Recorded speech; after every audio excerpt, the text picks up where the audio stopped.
I am just thrilled and honored to be here tonight and to be able to introduce you all to Dr. Pamela Peeke. Chef AJ, you are in LA. And so I want to welcome you. How are you doing tonight? I'm doing great, and I have never been more excited to probably interview anyone in my life. This is the most extraordinary woman ever, and her resume is impressive, but I want to know, what has she done lately? Yes, that's right. This book, when it came out in 2012, I read it on the airplane going to Texas, and I could not put it down because there are so many people out there that are medical professionals like Dr. Peeke that don't even believe that food addiction is real. And when you open up her book, the first thing it says is food addiction is real. I first became aware of Dr. Peeke at the McDougall Advanced Study Weekend. So you know right there, she's top notch if Dr. McDougall has her. She was the best speaker that weekend. Beautiful, intelligent, articulate. She gave 2 lectures. And I remember one of the lectures where she was showing brain scans and MRIs saying that sugar is more addictive than cocaine and heroin. Why doesn't everybody know this? Well, she's going to tell you this, and you guys are in for a real treat. If you don't have this book, order it on Amazon right now during this webinar. I read this at least once a year, and look at all these pages that I have marked, just stuff I want to remember. She really is truly one of the world's leading experts on food addiction. Thank you so much, Dr. Peeke, for being here. I can't wait to hear what you have to say to help our people who are not only struggling with food addiction all year round, but especially this most difficult time of year. Hey, AJ. Well, it's good to see you again and again.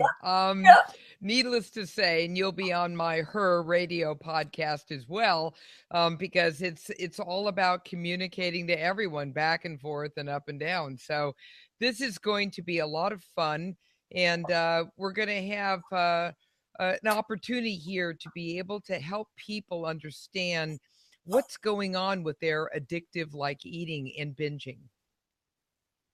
Well, so Dr. Peeke, how do you personally define food addiction? Because people that are medical doctors, whether they're in the conventional community or in the plant-based world, saying, well, you can't be addicted to food. You have to eat.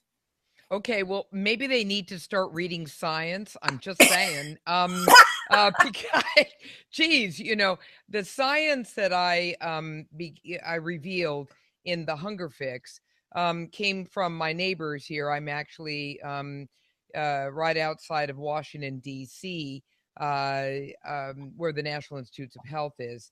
And one of my neighbors is the director of the National Institute of Drug Abuse, one of the most brilliant scientists on the planet, a woman who is an addiction scientist and physician.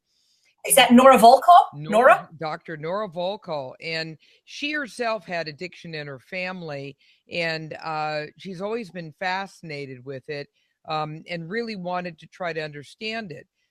So when before she even became director of the National Institute of Drug Abuse, she was up at the Brookhaven Laboratory in New York and Long Island. And there she began her work around the year 2000, actually looking at a brand new technology utilizing brain scans, which are PET scans and also functional MRIs, to peer into the brain, the frontal lobe, and also the reward center to see whether or not there are certain food products that light up the reward center in vulnerable brains. It's very important to understand it's not everybody, it's vulnerable brains, but guess what? By the last estimation, it's 1 in 12, so that's a boatload of folk out there. And right about the same time she was doing that, Ashley Gearhart, another great scientist in this field, was up at the Yale Rudd Center, Food Center, and she began to put together the Yale Food Addiction survey or questionnaire. It's an assessment that anybody could take. We've used it in research. Anybody could use it. In my book, The Hunger Fix, I actually have a short version of it so you can kind of whiz through and get a pretty good idea. And with all of this information, we began to understand that what happens in food addiction is that you have addictive-like eating behaviors that occur in, again, vulnerable people, not everybody. And in some cases, in many cases, lead to significant binging on these particular products.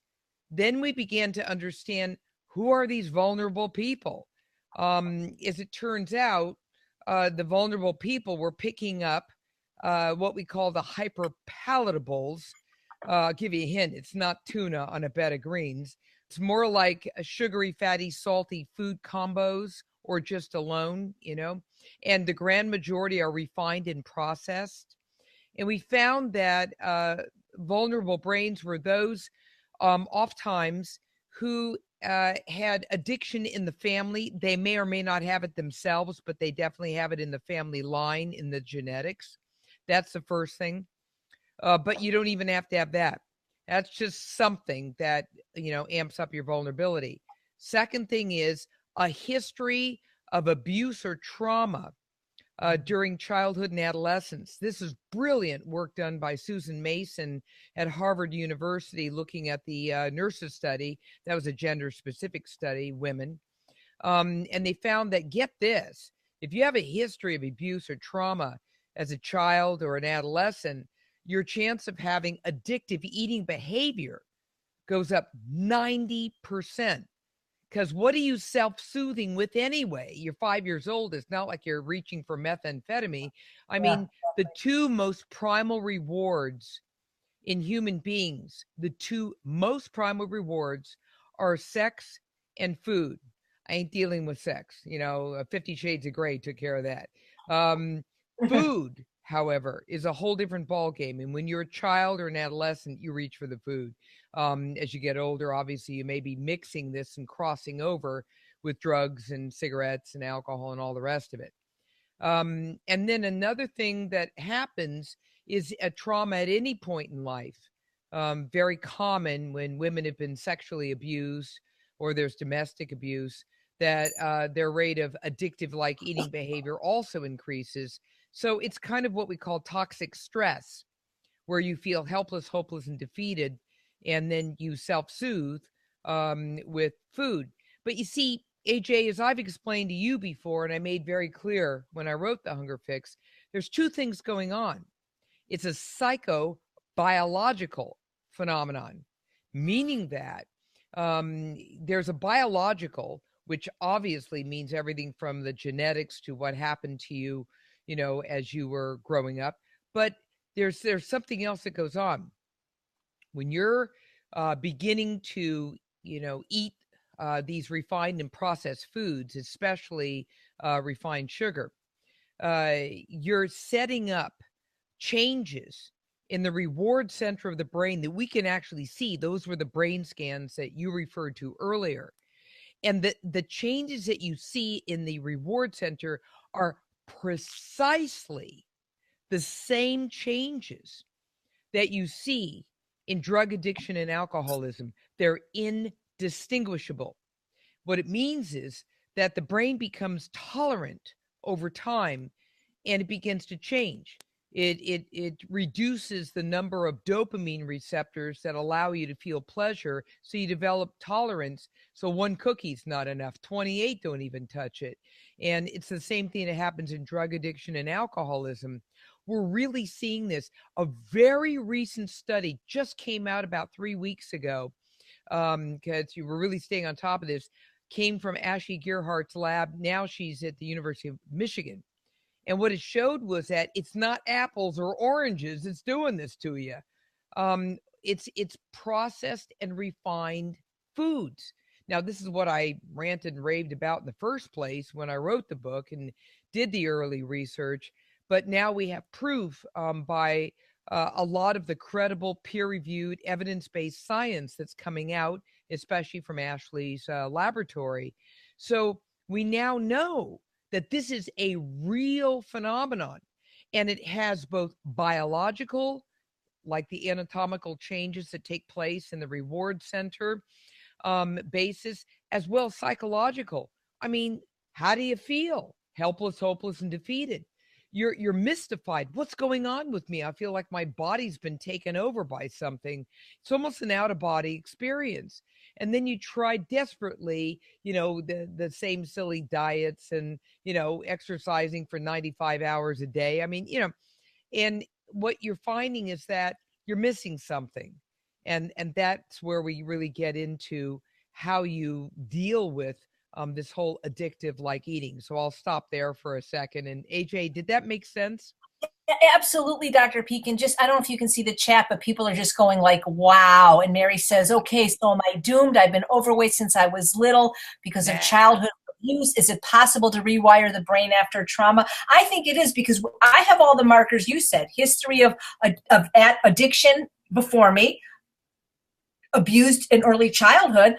But I think I recovered. I think you can't. I want you to tell people there is hope. There is hope, okay, right, Dr. B? Here's the other science. In The Hunger Fix, by the grace of heaven, just the same time I was writing the book in outlining all of the addictive science that we were able to put together with Dr. Volkov, epigenetics as a brand new science field emerged.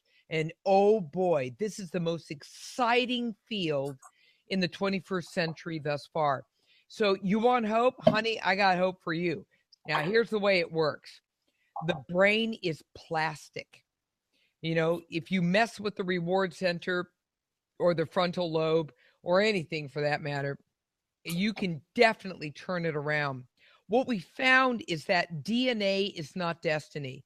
A lot of people out there in AJ land who are logging on are probably saying, oh my God, I've got addiction in the family and I may have addictive things myself. And oh my God, I'm screwed. No, you're not. What you have is you have maybe a stronger genetic pull, or let's just say you had trauma or abuse early in life or whenever, and changes took place that made you self-soothe, and therefore the reward center changed. Guess what, honey? It's completely, watch my lips, completely reversible. It's reversible. Nice. Now, that's what's so cool. So it turns out genetics may load the gun, but epigenetics pulls the trigger. Epigenetics means this. It means that every single gene in the body comes with a dimmer switch.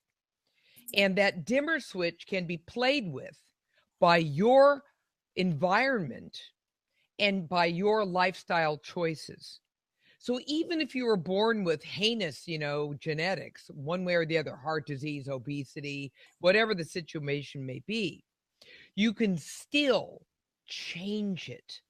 Do you have to work a little harder than someone who doesn't have that genetic pull? Hell yeah. But you want to know something, honey? It's worth it. And you could do this beautifully, really, really well. So what you do is you find out that you look at 3 different categories that I love to, use in all my books. It's called mind, mouth, and muscle. Mm-hmm. Right? And I quote you on that all the time, the 3 M's. Absolutely. That's right. Yeah, because I know. The older I get, the more generally.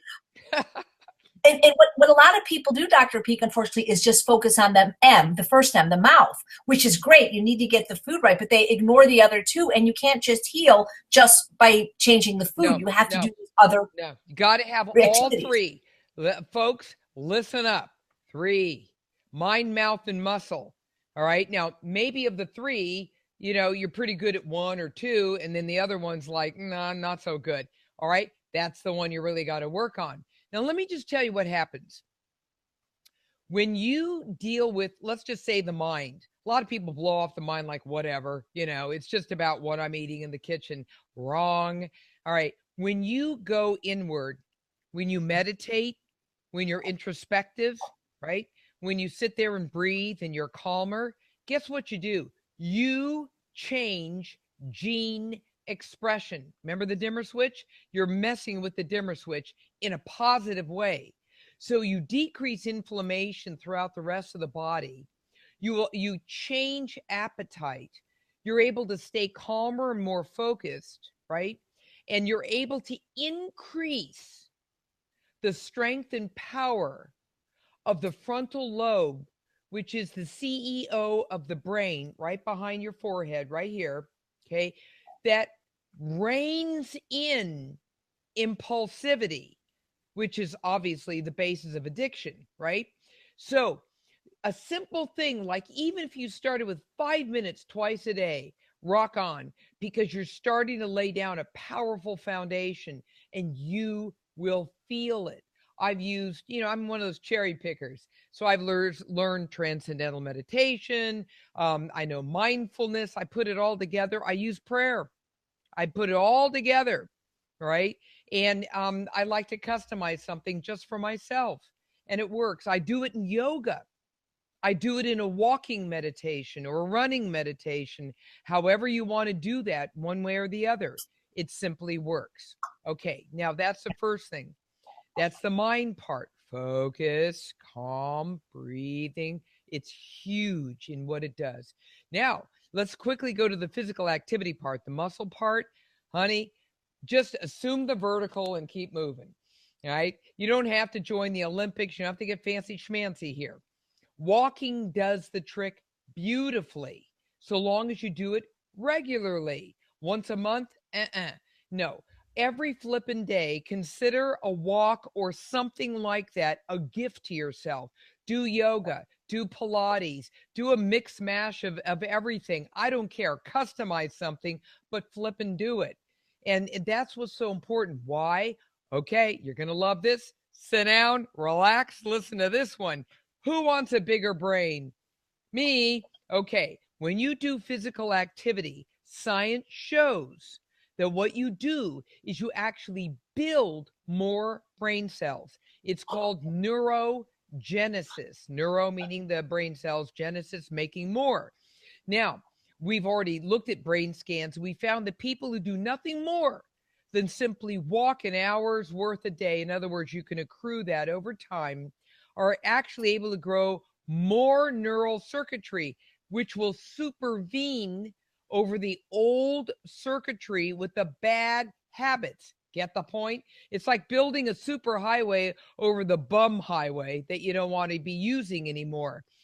Every single time, for every single step you take, every single yoga pose you do, what you're doing is you're building more brain cells to be able to help support your recovery process in addiction. So physical activity is absolutely paramount here. Now let's get to the mouth. Oh boy. Now, first thing is there's brand new science. One of the things we found is that it's really important when you're detoxing to just sit down and have a come to heaven session with yourself and know your bingeables. I'm going to give you 2 questions. These will be your little friends, your guides. If you have a question about whether or not whatever's sitting in front of you is going to get your little behind in all kinds of binging trouble, ask yourself these questions. Number 1, if I consume, could be a beverage too, if I consume whatever's in front of me, will I feel loss of control? If I consume, question number 2, whatever's in front of me, will I feel shame, blame, and guilt? If the answer is yes, which it usually is to both, y'all are in trouble. Run. Just pitch whatever's in front of you because, honey, it's a bingeable and it's not going to work. And don't do any kind of trying to, well, just this one time. There's that 4-letter word, just. That's the beginning of a justification. So it's really important first to get real clear about troublesome bingeables and pitch them. Do you feel deprivation? No, it just doesn't work for you. This is why I teach my patients. Just say this. If the answer was yes and yes, just say, guess what? Doesn't work for me. Someone walked up to me and said, Dr. Peeke, I want you to wear a Miley Cyrus type outfit, which is a micro mini gold lame, Versace skirt, with thigh-high hip, boots and a crazy, corset top and go down the street like that. Miley Cyrus can do this. I can't. So am I depriving myself of that outfit? No, it doesn't work for me. Be very clear about that, right? So you have to know what doesn't work for you. Now, who's the last person who you've ever known who ate an apple and said, "Oh my God, now I need 150 of those"? Apples don't do that because they don't No. take the reward center, right, to an uber level of overstimulation. An apple is at a normal level of reward for the reward center of the brain. The brain can handle that, but it doesn't kick it into binge mode, right?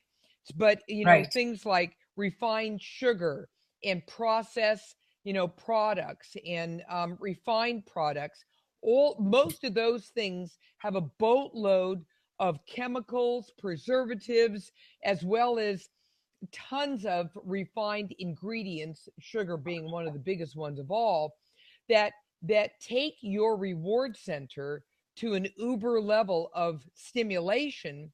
And if you're vulnerable, super stressed out, all kinds of things going on with that past history I just described, you're in trouble because now you're wide open and vulnerable to a binge. And so that's why you've got to be very clear.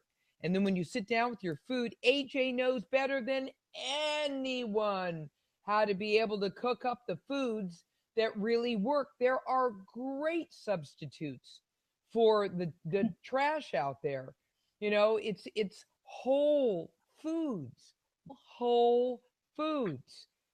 Blueberries, blackberries, raspberries, Greek yogurt, dairy products that work for you, like the yogurt that I just mentioned, for instance. You could use whole grains like quinoa, for instance, especially if you're vegetarian or vegan. It doesn't matter. There are tons of, legumes are just delicious. Love, love, love them. Nuts, seeds, extra virgin olive oil, coconut oil. We can go through all of that. I didn't hear anything about refined or processed, right? And that's what's so key. But you got to plan, think, be vigilant. And when you do that, guess what? As the final thing, you're making your microbiome in your belly happy. Now, what the heck is that? Well, some new science. What that is 100 trillion friendly bacteria that inhabit your GI tract. And it's so important to understand that when you're eating whole food, those friendly bacteria are saying, "Bring it on, honey," because you know what they do? They help metabolize fat and get it the heck out if you have too much fat in your diet, whatever. They help to be able to have the optimal metabolism of all the delicious ingredients that are coming through the GI tract. And when those 100 trillion bacteria are happy, guess what? Oh boy, not only does it help with your body composition, fat deposits, etc., but it also helps with your mind.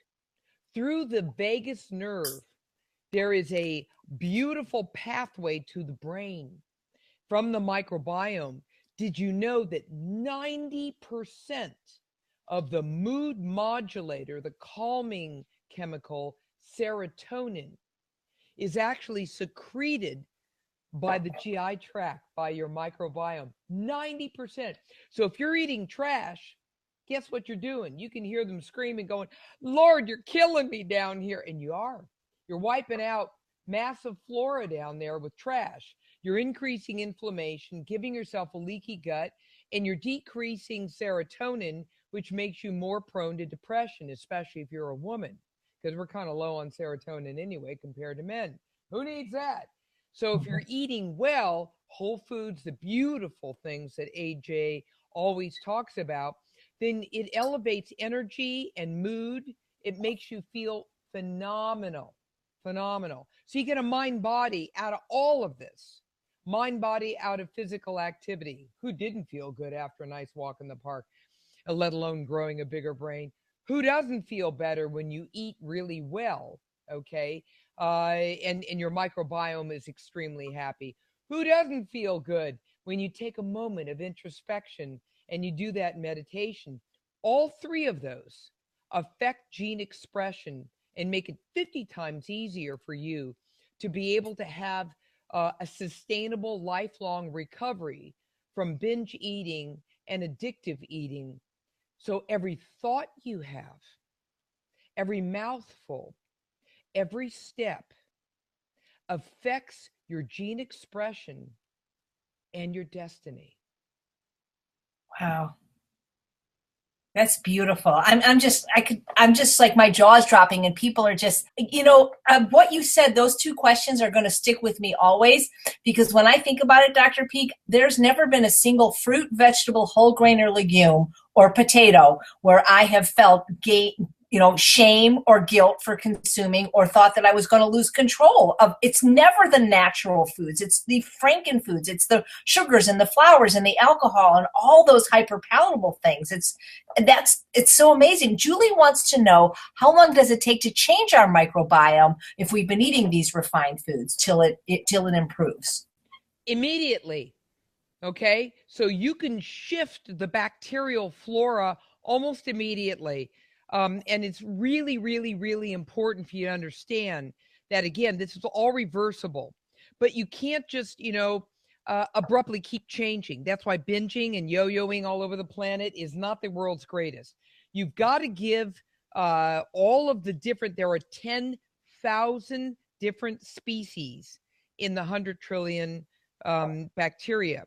And so you can wipe out entire lines. And that's why, if you've been at it for a while, I highly recommend you do things like feed the microbiome with whole foods. They need vegetables. These bacteria actually need to be fed. It's very important. And if you're worried about whether or not, you've been at it for a long time, like so many people, right?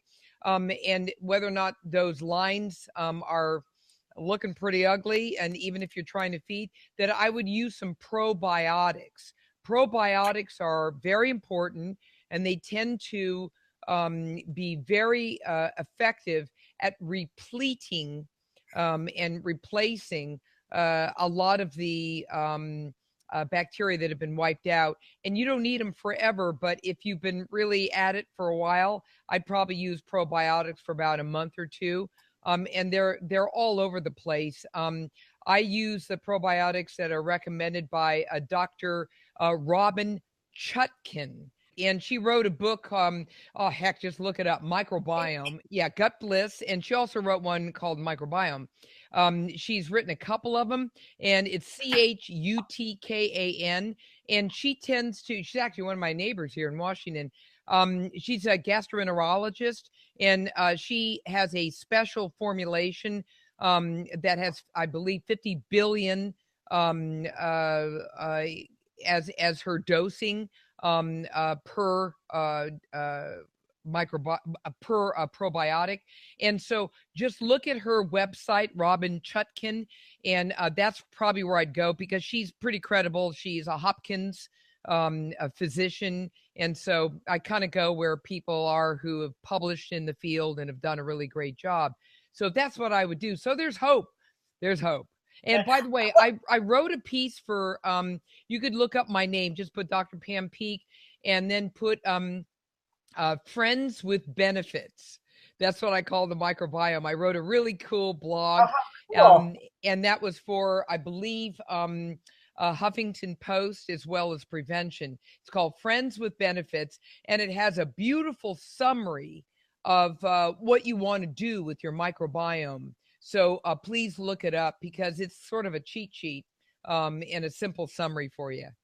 Yeah. I recently had the privilege of hearing Dr. Chet, I would never can say her name right, but Robin speak at a local conference, a physician's conference here in Orange County. And she said that sugar is horrible for our microbiome. So are these fake sugars like stevia and erythritol and xylitol. The fake sugars are just as bad for our microbiome as the real sugars. Well, clearly all of the, processed and refined type stuff, the sucralose, which is Splenda, and aspartame, and terrible like that. I mean, just run the opposite direction. This stuff is just flipping toxic, and I love to actually sweeten with fruit, like real stuff, and I also like I sweeten beets and carrots. And, there are a lot of vegetables that are also marvelous for that. And so why shouldn't we have more natural ways to be able to do this? I mean, that's kind of what we did for years before all this processing started a long time ago. Right. I always say eat the fruit, the whole fruit, and nothing but the whole fruit, That's my motto. So where do people start to heal? Because, so many of these organizations that treat food addiction are just telling people to eat foods, but they're not dealing, and I don't think that's sustainable. I mean, 2% of people that lose weight they're the only 2% keep it off, and so what do you recommend, because I don't think the way that food addiction is being treated is necessarily the answer or even sustainable by just weighing out how much food we eat for the rest of our life on a scale. Well, what's really interesting here is I'm actually writing the first chapter on this in the very first textbook on food addiction that is being written about treatment. There is one textbook out for more for academicians that really had a lot of the basic science in it. This textbook, which is going to come out in another year, is more related to practical applications. I'm reviewing a lot of the science and looking at it. This is what I do. Look, I'm not someone who's sitting there telling people to get nuts over this. You don't sit there and measure every single little thing. I'm not an advocate of that. Hey, you want to know something? I'm cool. I'm very open. If it works for you, God bless. I'm not kidding. If it works for you, whatever works for you, there's a full spectrum of whatever works for you out there. And that's cool, especially for people who have multiple addictions, because that's when things get hairy. And by the way, the number one transfer addiction off alcohol, cigarettes, and drugs is food. Sugar. Yeah, food. Well, it's food. It's just food. I mean, you eat like there's no tomorrow. But sugar is one of the first things, and obviously caffeine because you're trying to get stimulated, et cetera, et cetera. So what I'm saying here is get real. What you want to do is do the mind-mouth muscle and start to customize and individualize it in your life. Sit down, and say to yourself, okay, how am I centering myself every single day? And be very clear. Just say to yourself, I have an addictive eating pattern. I'm going to be spending time detoxing off the junk. I'm going to be spending time substituting, switching out these false fixes is what I call them. They're lies, for healthy fixes, right? And then start developing a recovery-centric lifestyle. I wrote a whole piece on this for U.S. News and World Report. It's called, just look it up, The Recovery-Centric Lifestyle. And just put recovery-centric and you'll see my name, read it. It really helps you. Because what I'm saying is start designing and creating a lifestyle where everything you do supports recovery. And that doesn't mean obsessing about every single granule of anything you eat. Start remembering, saying to yourself, am I getting enough physical activity? Am I being of service to others? Am I giving of myself? Okay, so start getting out of yourself and into others. It's so magical what happens. Am I planning, organizing, and staying vigilant about how I eat so that you're never falling prey to, oh my God, I was like not, prepared and I just ended up, with junk around me and that's all I had to eat. BYOF, bring your own food.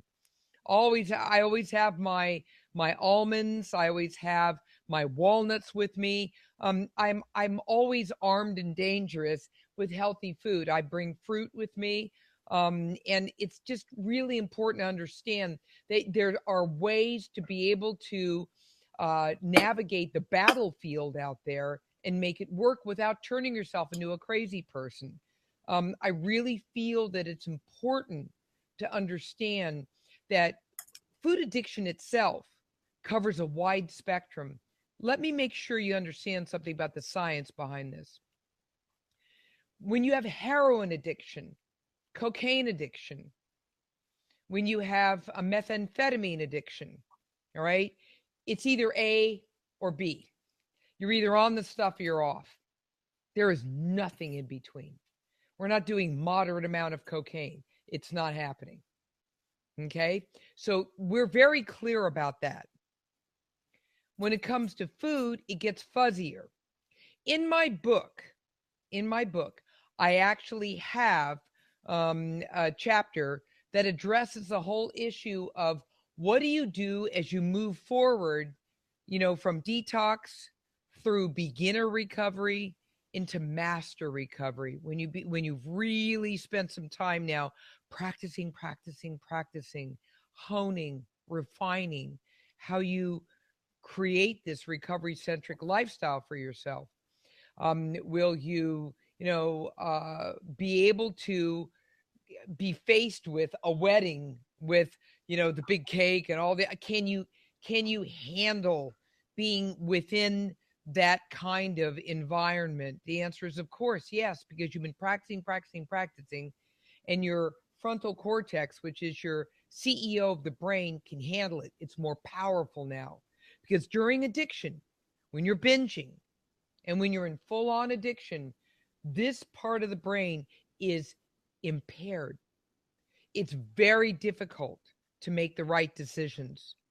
Saying yes or no is hard. And we actually look at the frontal lobe, and you know what we see? It looks like Swiss cheese. It looks, when we're looking at glucose metabolism, which means the frontal lobe likes to utilize, just natural glucose to be able to just do its thought processes and its metabolic processes. What we find is in people who have addiction of any kind, that it looks like Swiss cheese, that the glucose metabolism is very spotty. It's grossly impaired. How in the heck are you then going to make the right decision? You can't.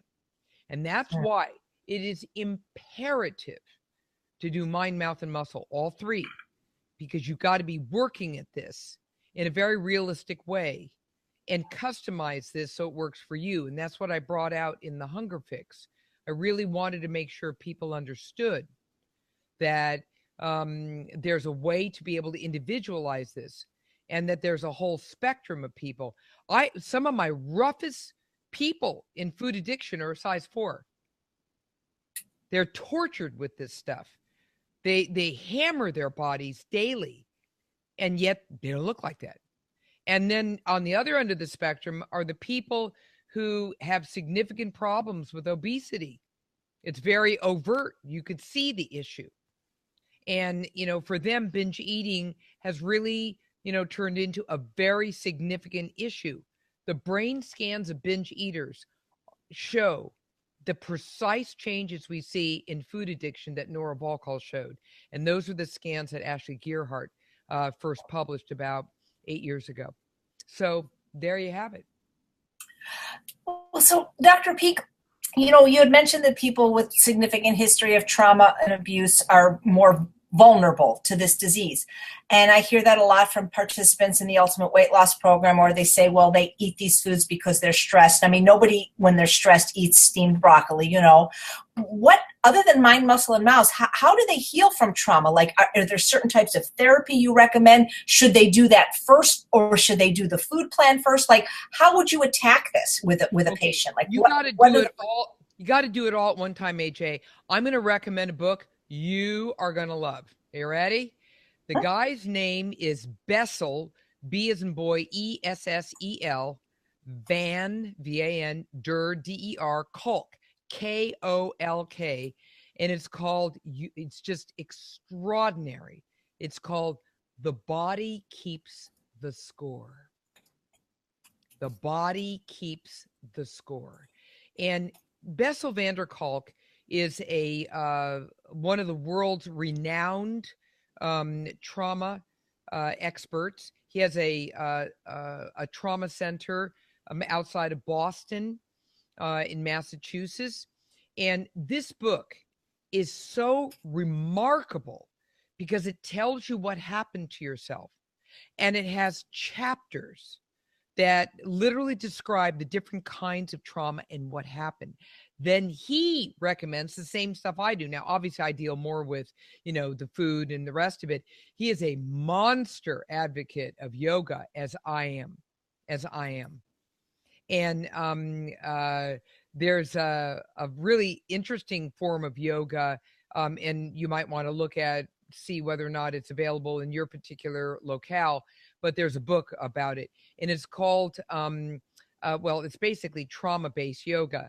And it was started by Anna Forrest, and it's called Forest Yoga. And she wrote a book. Oh my gosh. You think you got problems? You ought to read this book. I mean, I read it literally. I could not put it down. It's called Fierce Medicine. Fierce Medicine. Just look up Anna Forrest and you'll be able to see her stuff. It's amazing. And again, it shows how yoga saved her life. And also, she had tremendous addiction and obesity in her family. And, she was able to navigate through all of that once she discovered yoga. Yoga is a spectacular mind-body way to be able to attack this. And there's multiple forms of yoga.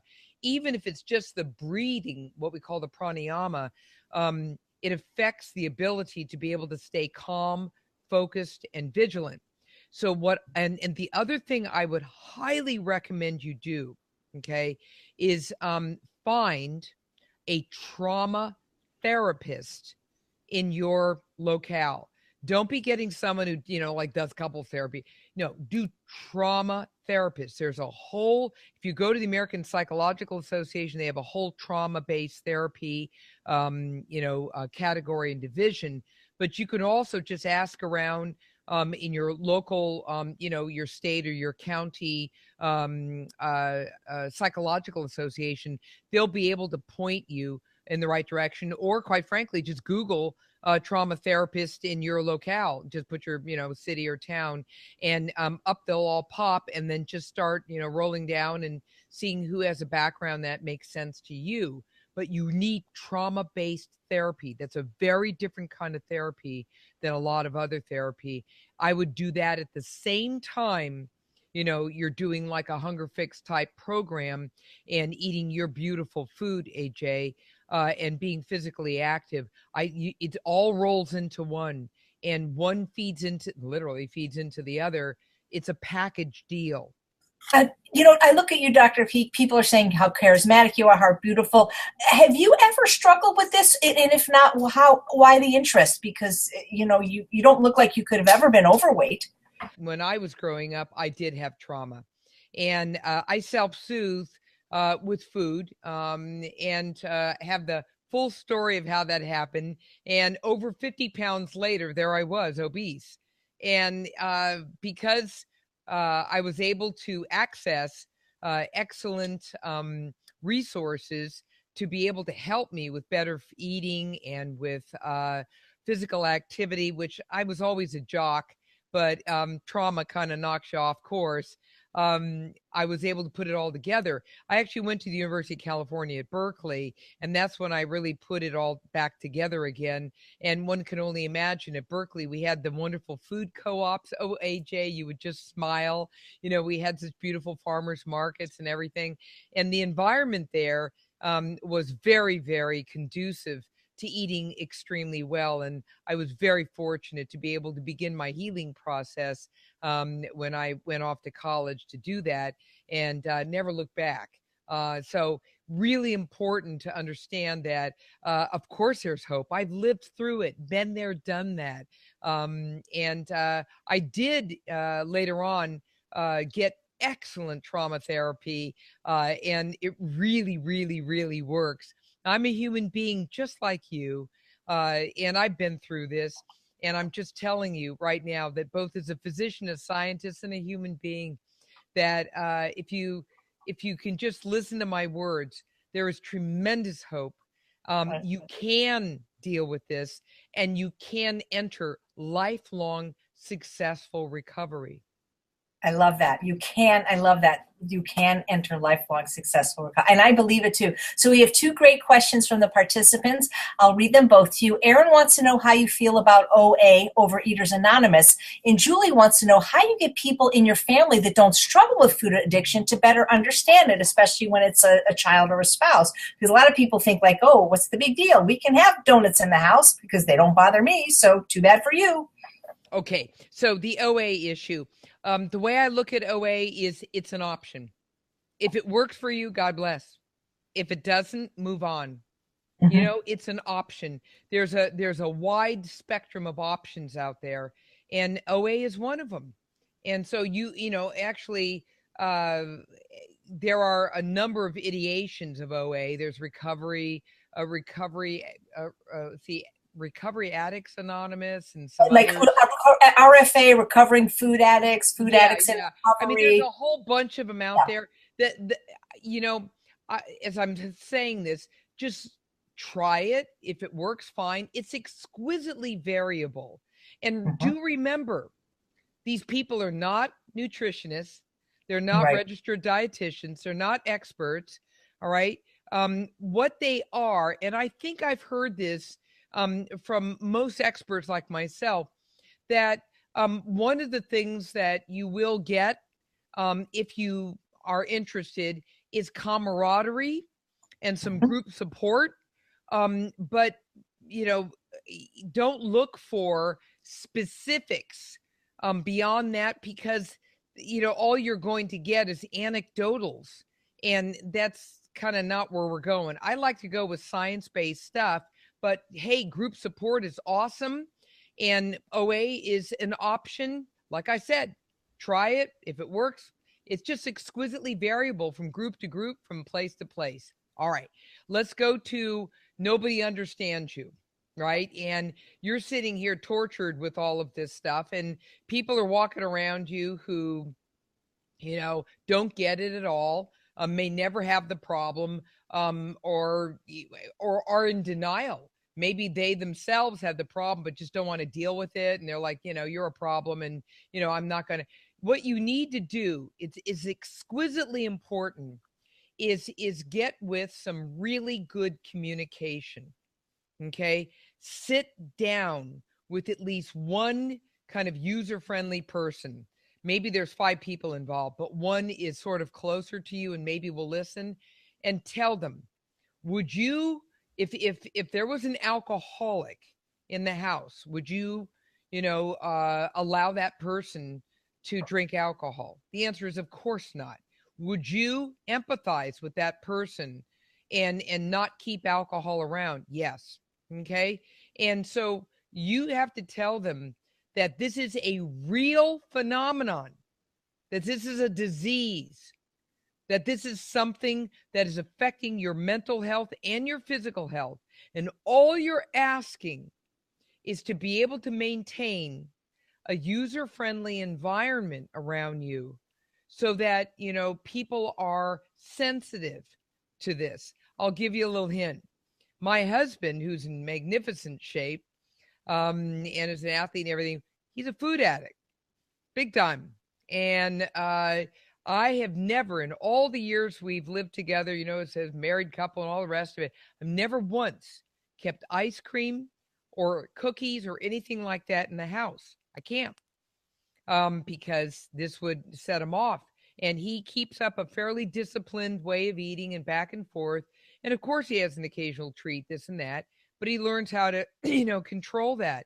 But we just don't keep that in the environment. There's so many other things, as AJ would always say, that you could use as a substitute.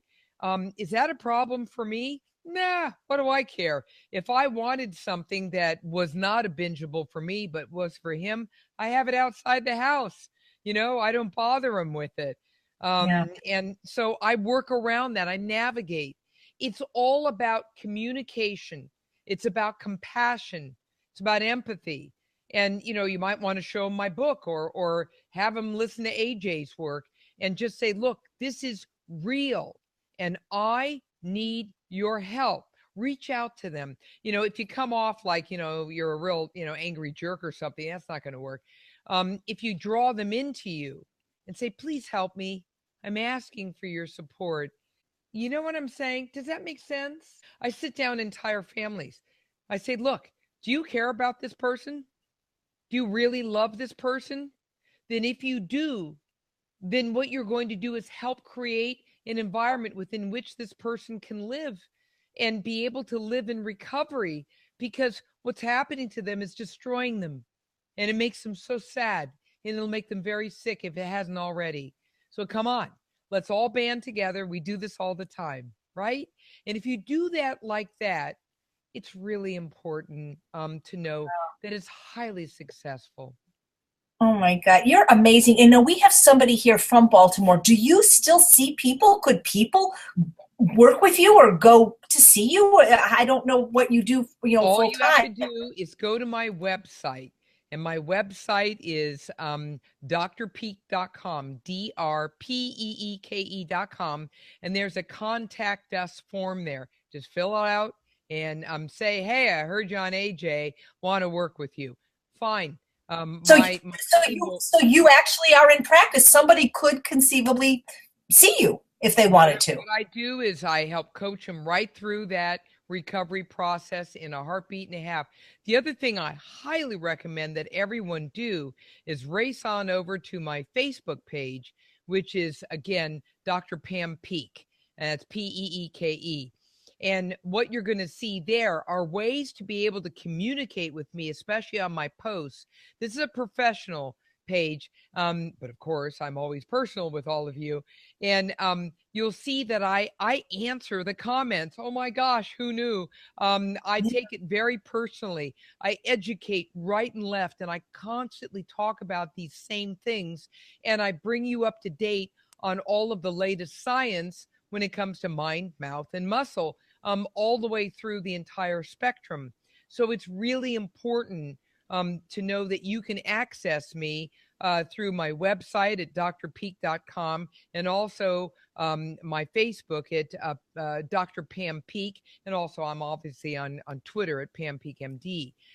So all of that is very evident. The other thing too is please race over, because you're going to hear AJ on one of my upcoming episodes on my HER podcast. Just go to Her on iTunes and be able to listen to a boatload of the podcasts that I've just done, which are fabulous. They deal with a lot of these issues and a lot of the solutions for the mind, mouth, and muscle on all of this. And Her obviously is about all things women in this case, everything from mind, mouth, and muscle. Wow. Well, you are just, it's such a treasure. And those of us that suffer from food addiction and are in various stages of recovery are so blessed to have you in our corner, especially because you are a medical doctor. And, people will believe this because it's coming from a medical doctor. And we need more people to understand this, so that, not to say to them there's no such thing as food addiction, because you say it's real, and it says so right here on the first inside cover. Food addiction is real. So thank you for what you do, and for writing this book, and for helping people recover from this horrible disease, and for giving us hope. Well, I also want to say, if you have any questions out there in AJ land that you want me to answer specifically, just come on over to my website and just type up that little contact us form, and I am more than happy to answer that question. AJ is superb, and I say kudos to you, AJ, for your tireless efforts at educating people about how they can eat and how they can sustain appropriate recovery lifelong, with some very practical tips, tools, and techniques. You and I both tag team. I'll bring in the science and the overarching concepts, and you're coming in with that practical application that everybody needs to be able to hear. And I'd love to be able to apply a lot of what you say to that whole sustainable program that I have in the mouth piece of this. So thank you, AJ. And it's great, teaming with you. Thank you. Any chance we could get you as Surgeon General, or Or even president. How about Dr. Peeke as president, Dr. Joe Niflin as vice president? That would be a ticket I would vote for. Well, I'm going to tell you a little secret. Okay. You know, I am in Washington, D.C., and the person who's just been named as the head of HHS is a good friend and a colleague. He's an orthopedic surgeon. And one of the things I have done in the past, I've worked with C. Everett Koop, as well as Regina Benjamin, two surgeon generals I've known very, very well. And one of the things I will be doing is working with health policy, but you just never know what else may happen. I would love to see you Just have a saying. I would love to see. Dr. Peeke, thank you, thank you, thank you. Bless you for what you do. You are just extraordinary in every way. I know you have dogs, German Shepherds, right? Are they around? He's right here. He's actually acting like he's a pure black Serbian German Shepherd, and he's acting like a black rug right now. You know, he just had his dinner, and he's laying completely flat out in La La Land, digesting his wonderful food. So I love that you have dogs. Go to Amazon, get this book, and remember, Mind, Muscle, and Mouth. Dr. Peeke, thank you so much. You are just such a beautiful spirit and person. Thank you to all of you. And thank you, Gustavo and AJ. And hello to everyone out there. And I'm so, so glad you were able to come on board.